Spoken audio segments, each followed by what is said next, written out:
Hello dears, welcome है आपका अपने ही यूट्यूब चैनल कॉमर्स की पुजारी पर। आज की वीडियो में हम ट्रेड बैरियर्स के बारे में पढ़ेंगे, जो कि बहुत ही इम्पॉर्टेंट टॉपिक है। नेट और एचटेट के पेपर में इस टॉपिक में से क्वेश्चन पूछे जाते हैं। मैं इस टॉपिक में आपको कंप्लीट कंटेंट प्रोवाइड करवाऊंगी। तो चलिए टाइम को वेस्ट ना करते हुए आज की वीडियो को स्टार्ट करते हैं। Commercial policy instruments. सबसे पहले कॉमर्शियल पॉलिसी क्या होती है? एक ऐसी पॉलिसी जो एक्सपोर्ट और इंपोर्ट के लिए रूल्स और रेगुलेशंस बनाती है। ये हम एक स्ट्रेटेजी प्रोवाइड करती है जिससे कि कंट्री के एक्सपोर्ट्स को प्रमोट किया जा सके और इंपोर्ट्स को रेगुलेट किया जा सके। कॉमर्शियल पॉलिसी के और के नामों से जाना जाता है फॉरेन ट्रेड पॉलिसी या फिर एक्सपोर्ट इंपोर्ट पॉलिसी के नाम से जाना जाता है। तो क्वेश्चन पूछे जाते हैं इस तरह के एसटेट के पेपर में और नेट के पेपर में। तो ट्रेड पॉलिसी को हम टू पार्ट्स में कैटेगराइज कर सकते हैं, free trade policy and protectionist policy. Free trade policy का मतलब क्या है? फ्री ट्रेड है, गवर्नमेंट का कोई इंटरवेंशन नहीं है, गवर्नमेंट कोई टैक्स नहीं लगा रही, tariff non tariff barriers impose नहीं कर रही। और दूसरी तरफ क्या है? Protectionist policy. प्रोटेक्शनिस्ट पॉलिसी के नाम से ही पता चल रहा है कि गवर्नमेंट क्या कर रही है, अपनी जो डोमेस्टिक इंडस्ट्रीज हैं उनको प्रोटेक्शन प्रोवाइड कर रही है। किनके अंगेंस्ट? जो फॉरेन के प्रोडक्ट्स हैं। तो ये एंटीथीसिस ऑफ फ्री ट्रेड, मतलब कि क्या है? फ्री ट्रेड है, फ्री ट्रेड में क्या है कि गवर्नमेंट का कोई इंटरफेयर नहीं है, तो उसकी एंटी है, उसके अपोजिट है प्रोटेक्शनिस्ट पॉलिसी। क्योंकि फ्री ट्रेड पॉलिसी में तो गवर्नमेंट कोई टैक्स नहीं लगाती, लेकिन जब गवर्नमेंट प्रोटेक्शनिस्ट पॉलिसी फॉलो करती है तो गवर्नमेंट क्या करती है? Tariff and non tariff barriers impose करती है, ताकि जो डोमेस्टिक इंडस्ट्रीज हैं उनके प्रोडक्ट्स को प्रोटेक्शनिज्म प्रोवाइड की जा सके अगेंस्ट द फॉरेन प्रोडक्ट्स। क्योंकि फॉरेन के प्रोडक्ट्स क्या होते हैं? हाईली कॉम्पिटिटिव होते हैं और बहुत ज़्यादा अट्रैक्टिव होते हैं और सस्ते भी होते हैं। तो उस वजह से जो डोमेस्टिक प्रोडक्ट्स होते हैं उनकी डिमांड कम हो जाती है और धीरे धीरे डोमेस्टिक इंडस्ट्रीज शट डाउन हो जाती हैं।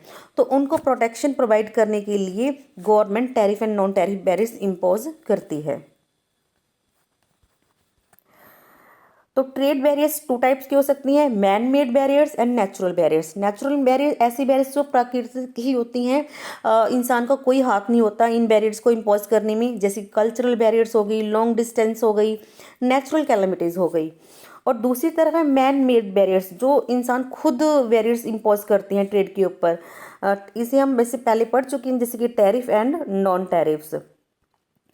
तो टैरिफ बैरियर्स कौन सी हो गई? Duty levied on traded commodity as it crosses a national boundary. मतलब कि जब कोई प्रोडक्ट नेशनल बाउंड्रीज को क्रॉस कर जाता है तो उसके ऊपर क्या लग जाता है? टैक्स लग जाता है। तो दैट इज टैरिफ बैरियर्स। तो इसे भी हम टू पार्ट्स में कैटेगराइज कर सकते हैं, import duty and export duty. जो टैक्स इंपोर्ट पर लगता है उसे इंपोर्ट ड्यूटी कहते हैं, जब एक्सपोर्ट करते हैं उसके ऊपर जो टैक्स देना पड़ता है उसे एक्सपोर्ट ड्यूटी कहते हैं। तो इंपोर्ट ड्यूटी को आगे कैटेगराइज किया गया है थ्री पार्ट्स में। सबसे पहले स्पेसिफिक ड्यूटी। स्पेसिफिक ड्यूटी कौन सी होती है? जो लगती है वेट पर, मेजर पर या फिर नंबर ऑफ गुड्स पर। जैसे कि एक कंप्यूटर पर 1000 पे टैक्स दे रहे हैं तो वो कौन सी होगी? Specific import duty.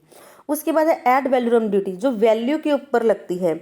जैसे कि 30,000 का एक कंप्यूटर है, उसके ऊपर 10,000 3,000 पे टैक्स दे रहे हैं तो वो एड वैल्यूरम इंपोर्ट ड्यूटी होगी। कंपाउंड ड्यूटी क्या है?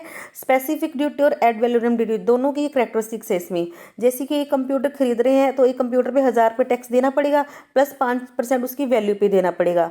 1000 रुपया प्लस 30,000 का 5% 1500, तो टोटल 2500 रुपया क्या दे रहे हैं? टैक्स दे रहे हैं। उसके बाद है टैरिफ को हम और कैटेगराइज कर सकते हैं सिंगल कॉलम टैरिफ में और single column tariff and double column tariff. देखिए सिंगल कॉलम टैरिफ क्या होता है? जब सभी कंट्रीज के लिए एक जैसी रेट ही अप्लाई की जाती है तो उसे हम कहेंगे सिंगल कॉलम टैरिफ। लेकिन जब अलग अलग कंट्रीज के लिए अलग अलग रेट फॉलो की जाती है, इम्पोज किया जाता है इंपोर्ट और एक्सपोर्ट टैक्स, तो उसे कहते हैं हम डबल कॉलम टैरिफ। जैसे कि लो रेट और हायर रेट। लो रेट में क्या होता है कि कम रेट ऑफ टैरिफ इम्पोज की जाती है on MFN most favourite Nations. ऐसे नेशन जिनके साथ हमारे अच्छे रिलेशन हैं उनके ऊपर कम रेट से टैक्स इम्पोज किया जाता है, और बाकी जो रिमेनिंग कंट्री उनके ऊपर हाई रेट से टैक्स इम्पोज किया जाता है। तो ये हो गया single column tariff and double column tariff. तो हमने टैरिफ बैरियर्स के बारे में पढ़ा। टैरिफ बैरियर्स क्या होती हैं? जो डायरेक्ट रेस्ट्रिक्शंस होती हैं, जो गवर्नमेंट डायरेक्ट इम्पोज करती है, डायरेक्ट टैक्स लगाती है इंपोर्ट पर या फिर एक्सपोर्ट पर। वो हमने टाइप्स पढ़े हैं कि किस किस टाइप्स के हो सकते हैं टैक्स। उसके बाद है non tariff restrictions. Non tariff restrictions कौन सी होती हैं?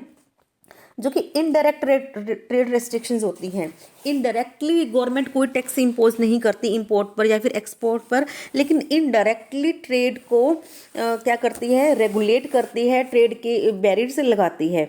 All the barriers which do not directly increase the price of an imported commodity but otherwise restrict foreign trade are called non-tariff barriers। देखो, डायरेक्टली तो कोई tax नहीं लगाया जा रहा, तो डायरेक्टली तो कोई भी किसी प्रोडक्ट का प्राइस बढ़ नहीं रहा, लेकिन इनडायरेक्टली तरीके से गवर्नमेंट क्या करती है? ट्रेड बैरियर्स इम्पोज करती है ताकि इंपोर्ट और एक्सपोर्ट को रेगुलेट किया जा सके। देखते हैं हम कौन कौन सी है नॉन टैरिफ बैरियर। सबसे पहले इंपोर्ट कोटा। इंपोर्ट कोटा में देखो क्या है? क्वांटिटेटिव रिस्ट्रिक्शंस है। No importer is allowed to import more than fixed goods. मतलब कि कोई भी इम्पोर्टर है एक फिक्स्ड क्वांटिटी फिक्स कर देती है गवर्नमेंट कि इससे ज़्यादा आपको इंपोर्ट नहीं करना या फिर इससे ज़्यादा एक्सपोर्ट नहीं करना। तो इसे भी हम 2 पार्ट्स में कैटेगराइज कर सकते हैं, country quota and global quota. Country quota क्या होता है कि गवर्नमेंट क्या करती है कि एक कंट्री वाइज इंपोर्ट कोटा लगाती है कि एक स्पेसिफिक पर्टिकुलर कंट्री से कितना हम इंपोर्ट कर सकते हैं और कितना एक्सपोर्ट कर सकते हैं। ग्लोबल कोटा है कि इसमें सिर्फ कोई कंट्री पर्टिकुलर कंट्री नहीं होती, पूरा ही लिमिट लगा दी जाती है, क्वांटिटेटिव रेस्ट्रिक्शंस लगा दी जाती है कि इससे ज़्यादा आपको इंपोर्ट नहीं करना, इससे ज़्यादा आपको एक्सपोर्ट नहीं करना, टोटल कंट्री से। पूरा ग्लोबल कोटा हो गया। उसके बाद है स्टेट ट्रेडिंग। स्टेट ट्रेडिंग क्या है? Foreign trade is controlled by the government only those goods and that amount of goods which the government consider essential are imported। तो ये गवर्नमेंट कंट्रोल करती है। गवर्नमेंट सिर्फ हमारे को परमिशन देती है उन्हीं गुड्स को और उसी अमाउंट ऑफ गुड्स को आप इंपोर्ट एक्सपोर्ट कर सकते हो जो गवर्नमेंट को लगता है कि इसेंशियल्स हैं। तो import of those goods is either prohibited और reduce to minimum whose industry government intends to protect against foreign competition. उसके बाद सब्सिडीज। सब्सिडीज के बारे में तो आप सभी जानते होंगे। तो सब्सिडीज क्या होता है कि गवर्नमेंट देती है गुड्स की प्रोडक्शन पर, जैसे कि इनपुट्स हैं, पावर, मिनरल्स, रॉ मटेरियल, इन जो ये सब चीज़ें हैं ना, प्रोड्यूसर को सब्सिडाइज रेट्स पर उपलब्ध करवाई जाती है, बहुत ही कम रेट पर उपलब्ध करवाई जाती हैं। तो जब सब्सिडीज दी जाती हैं तो जो प्रोडक्शन होती है वो बहुत ही लोअर कॉस्ट की आती है, प्रोडक्ट सस्ता बनता है। तो इससे क्या हो जाता है? सब्सिडीज देने पर जो लोकल प्रोडक्ट है वो सस्ता हो जाता है, जबकि फॉरेन प्रोडक्ट क्या होता है? महंगा होता है। तो फॉरेन प्रोडक्ट की डिमांड कम हो जाती है और जो लोकल सस्ता प्रोडक्ट है वो ज़्यादा अट्रैक्टिव हो जाता है, जिससे कि इंपोर्ट क्या हो जाता है? डिस्करेज हो जाता है। नेक्स्ट है डिवैल्यूशन। डिवैल्यूशन से क्या होता है? एक्सपोर्ट को प्रमोट किया जाता है और इंपोर्ट को डिस्करेज किया जाता है। तो value of domestic currency in terms of foreign currency is reduce, जिससे कि इंपोर्ट एक्सपेंसिव हो जाता है और एक्सपोर्ट चीप हो जाता है। नेक्स्ट है लीगल प्रोहिबिशन। लीगल प्रोहिबिशन जैसे कि गवर्नमेंट कुछ रूल्स एंड रेगुलेशंस इम्पोज कर देती है। तो गवर्नमेंट क्या कर देती है? कुछ मतलब कि बाउंडेशंस लगा देती है। कुछ प्रोडक्ट्स होते हैं जो लीगली प्रोहिबिटेड होते हैं, उन गुड्स को आप इंपोर्ट एक्सपोर्ट ही नहीं कर सकते। तो ये भी क्या है? एक तरह से इनडायरेक्ट ट्रेड बैरियर्स है। इसका एग्जांपल है जैसे कि इंग्लैंड की जो लेडीज़ थी, हमारी इंडिया का जो मसलिन और प्रिंटेड क्लॉथ कपड़ा था वो बहुत ज़्यादा फेमस था इंग्लैंड में, वो बहुत ज़्यादा पसंद करती थी इंग्लैंड की लेडीज़। तो जिससे क्या हो गया कि इंग्लैंड का जो लोकल कपड़ा हो गया उनकी डिमांड कम हो गई। तो इस सिचुएशन को अवॉइड करने के लिए ब्रिटिश की गवर्नमेंट ने क्या किया? इंडियन के टेक्सटाइल पर क्या कर दिया? उसको प्रोहिबिट ही कर दिया कि आपने इंडिया से कपड़ा मंगवाना ही नहीं। देखिए, डायरेक्ट तो कोई टैक्स नहीं लगाया, लेकिन प्रोहिबिट ही कर दिया कि आपने वहाँ से कपड़ा मंगवाना ही नहीं है। तो ये क्या हो गया? Indirect trade barriers.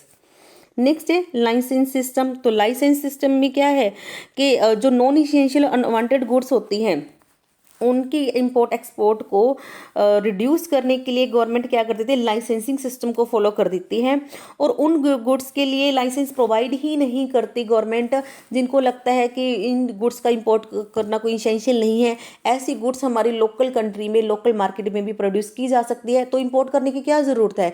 तो उनके लिए क्या कर देती है गवर्नमेंट, लाइसेंसिंग सिस्टम फॉलो करती है और लाइसेंस प्रोवाइड ही नहीं करती। नेक्स्ट है हमारा administrative barriers. Administrative government create करती है ब्यूरोक्रेटिक हर्डल्स, बहुत ज़्यादा तानाशाही मतलब के हर्डल्स क्रिएट करती है, जैसे कि बहुत ज़्यादा फॉर्मेलिटीज़ हमें कंप्लीट करनी पड़ती है, इंपोर्टर एक्सपोर्टर को बहुत ज़्यादा इंस्पेक्शन करती है, एक्सेसिव रेगुलेशन क्या लगाती है, जिससे कि जो इंपोर्टर है या एक्सपोर्टर वो इरिटेट हो जाते हैं और वो कहते हैं डिस्करेज होते हैं, ना वो इंपोर्ट करते हैं ना ही वो एक्सपोर्ट करते हैं। तो ज़्यादातर ऐसी गुड्स में होता है जिनको लगता है, गवर्नमेंट को लगता है कि ऐसी गुड्स है जो जिनका इंपॉर्टेंट नेसेसरी नहीं है, वो ऐसी गुड्स लोकल मार्केट में भी प्रोड्यूस की जा सकती हैं। जैसी गुड्स लोकल मार्केट में प्रोड्यूस हो रही है उनको प्रोटेक्शन देने के लिए भी गवर्नमेंट ये स्टेप्स फॉलो करती है। नेक्स्ट है developing negative attitude of society toward foreign goods.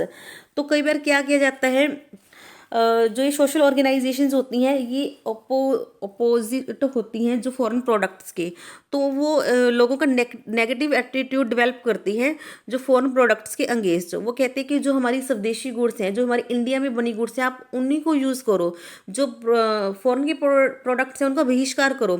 और इसके लिए कुछ स्लोगन्स दिए जाते हैं, कुछ स्लोगन्स को बहुत ज़्यादा पॉपुलराइज किया जाता है, जैसे be Indian, buy Indian, made in India. तो लोगों में सोशल अवेयरनेस फैलाई जाती है ताकि हमारे जो इंडिया के बने प्रोडक्ट्स हैं वो प्रमोट हो सके और फॉरेन के प्रोडक्ट हैं वो क्या डिस्करेज हो सके, उनकी डिमांड डिस्करेज हो सके। नेक्स्ट है product standards and labelling. Most जो डेवलप्ड कंट्री होती है वो प्रोडक्ट स्टैंडर्ड और लेबलिंग जो बैरियर्स हैं वो इम्पोज करती हैं। वो कहते हैं कि ये प्रोडक्ट ना इस स्टैंडर्ड का बनाना है, इस तरह का प्रोडक्ट होना चाहिए, इस स्टैंडर्ड का बना हुआ होना चाहिए, तभी हम आपसे इंपोर्ट करेंगे। लेकिन कई बार दूसरी कंट्री होती है, डेवलपिंग कंट्रीज होते हैं, उनकी टेक्निक इतनी डेवलप नहीं होती कि वो उस स्टैंडर्ड का प्रोडक्ट बना सके। तो जिससे क्या क्या होता है, जो ट्रेड पे बैरियर्स लग जाती है। और लेबलिंग का मतलब क्या है, जैसे कि यूरोप की कंट्रीज हैं और तो उन्होंने कहा है जो हमारी लोकल लैंग्वेज है, तो जो लेबल है उस भाषा में होना चाहिए, और उनकी भाषा हमें आती नहीं है तो हमें उनकी भाषा सीखनी पड़ेगी, जो कि बहुत ही लेंथी प्रोसीजर भी है और बर्डनसम प्रोसीजर भी है। तो ये एक तरह से तरीके हैं ट्रेड को रोकने के।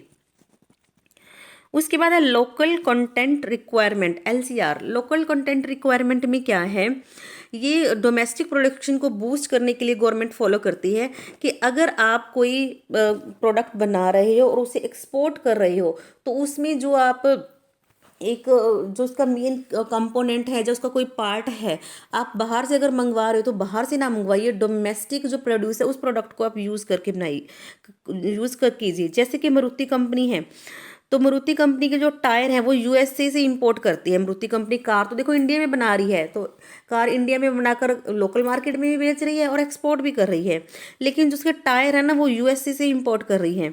तो उसको गवर्नमेंट ने क्या कहा मारुति कंपनी को कि आप टायर USA से इंपोर्ट ना कीजिए, आप इंडिया के बने हुए टायर ही यूज़ कीजिए और फिर आप इसका एक्सपोर्ट कर लीजिए।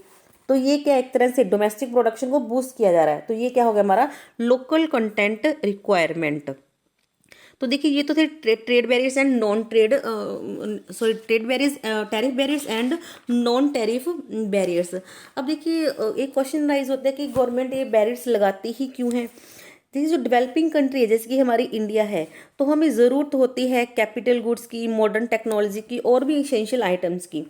तो इन आइटम्स की पेमेंट करने के लिए तो क्या किया जाता है, एक्सपोर्ट्स को प्रमोट किया जाना चाहिए ताकि एक्सपोर्ट और इंपोर्ट का बैलेंस इक्वल हो सके। अगर इंपोर्ट ज़्यादा है एक्सपोर्ट से तो हमें क्या फॉरेन का कर्जा हो जाएगा, हमें फॉरेन डेट राइज हो जाएगा, जो कि डिज़ायरेबल कंडीशन नहीं है। तो एक्सपोर्ट्स को बूस्ट करने के लिए गवर्नमेंट क्या करती है, बहुत सारा इंसेंटिव्स देती है एक्सपोर्टर्स को, और एक्सपोर्ट प्रमोशन स्कीम लॉन्च करती है और इंपोर्ट्स पर रिस्ट्रिक्शंस लगाती है। ट्रेड इम्बार्गो, देखिए ट्रेड इम्बार्गो क्या था, ये एक स्पेनिश वर्ड है जिसका मतलब है हिंड्रेंस और ऑब्स्ट्रक्शन, एक रोक लगा देना।